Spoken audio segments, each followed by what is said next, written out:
फटकी हूंदसि।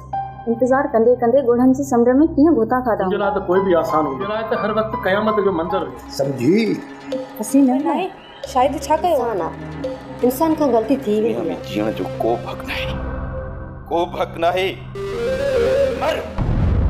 अस्सलाम वालेकुम दोस्तों, ड्रामा सीरियल चंड ग्रहण जी ॿी 5वीं एपिसोड आख़िरी एपिसोड आहे। जी हाँ दोस्तों, ड्रामा चंड ग्रहण जो आख़िरी अंत थी चुको आहे। हाणे इन में तव्हां ॾिसंदो त जेको सरफराज़ ख़ान, जेको साईं सरदार आहे, जंहिं पंहिंजी भेण खे न बख़्शियो, नवाज़ खे न बख़्शियो, कंहिंखे बि उन माफ़ न कयो। जेका उनजा दुश्मन साम्हूं आया, पंहिंजी अनाव जे ख़ातिर उन्हनि खे मारींदो रहियो ऐं आख़िरी क़िस्त में किनो थी मरंदो, ख़ुदकशी कंदो, पंहिंजे भाउ खे मारे चुको मिल्कियत जे करे। जॾहिं हू मजबूर थी वेंदो, हाणे आख़िरी एपिसोड 5वीं एपिसोड आख़िरी एपिसोड आहे चंड ग्रहण जो।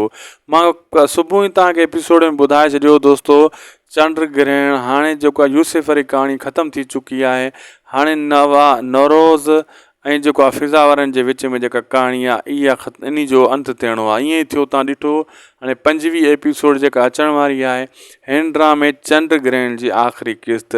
ड्रामो सुठो, किरदार नंढा हुया, तमामु जल्द ख़तमु थी वियो। सनम खे बि पंहिंजो प्यारु मिली वियो ऐं जेको नवाज़ मारिजी वियो तव्हां ॾिठो, ऐं उनजी मोहबत बि ख़तमु थी वई। ऐं हाणे साईं सरदार बि ख़ुदकशी करे छॾींदो ऐं नरोज़ खे फिज़ा मिली वेंदी ऐं उन्हनि जो रिश्तो थी वेंदो ऐं पंहिंजे भॼाई खां माफ़ी वठी ऐं साईं सरदार तबाह थी वेंदो। वीडियो पुॻो पंहिंजी पुॼाणी त लाइक सब्सक्राइब शेयर ज़रूरु कंदा। अल्लाह हाफ़िज़।